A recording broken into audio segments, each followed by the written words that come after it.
नमस्कार मित्रांनो, संकल्प न्यूज चॅनलवरती आपल्या सर्वांचं पुन्हा एकदा सहर्ष स्वागत। आताच्या क्षणाची सर्वात मोठी बातमी समोर येत आहे।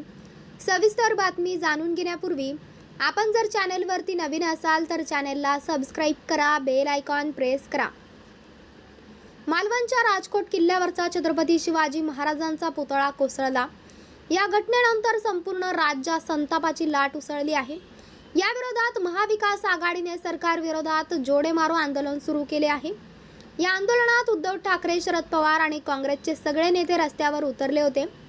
पंतप्रधान नरेंद्र मोदींनी मागितलेल्या माफीवर शरद पवार यांनी निशाणा साधला आहे। सरकार कुणाचेही असले तरी लहान लहान घटकांचे प्रश्न यांच्यापर्यंत पोहोचण्याचे काम ही संस्था करते, अशी टीका शरद पवारांनी केली आहे। बदलापुरातील प्रकरणामुळे राज्यात अवस्था पसरली।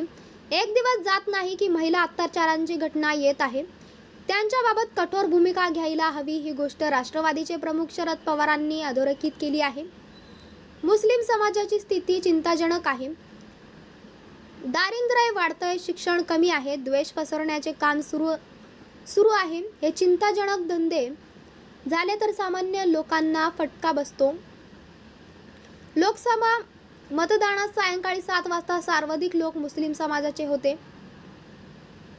जबाबदारी म्हणून ते आले होते। त्यांचा पराभव झाला। ते लोक या समाजात जाऊन तुला काय मिळेल असं विचारत आहे, पण त्यांना विश्वास द्यावा लागेल। शिवाजी महाराज यांच्या पुतळ्याबाबत कामाचा दर्जा नव्हता। काही जण म्हणतात वाऱ्यामुळे पुतळा कोसळला।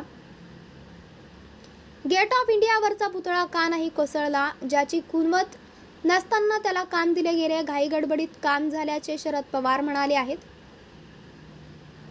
सरकार सत्तेचा कारभार करत आहे, भ्रष्टाचाराला प्रोत्साहन हे सरकार देत असल्याचा आरोपही शरद पवारांनी केला आहे।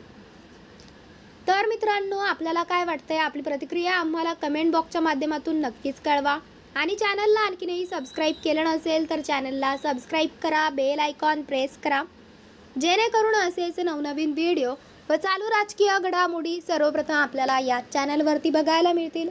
भेटूयात पुढच्या व्हिडिओज, तोपर्यंत धन्यवाद। जय महाराष्ट्र।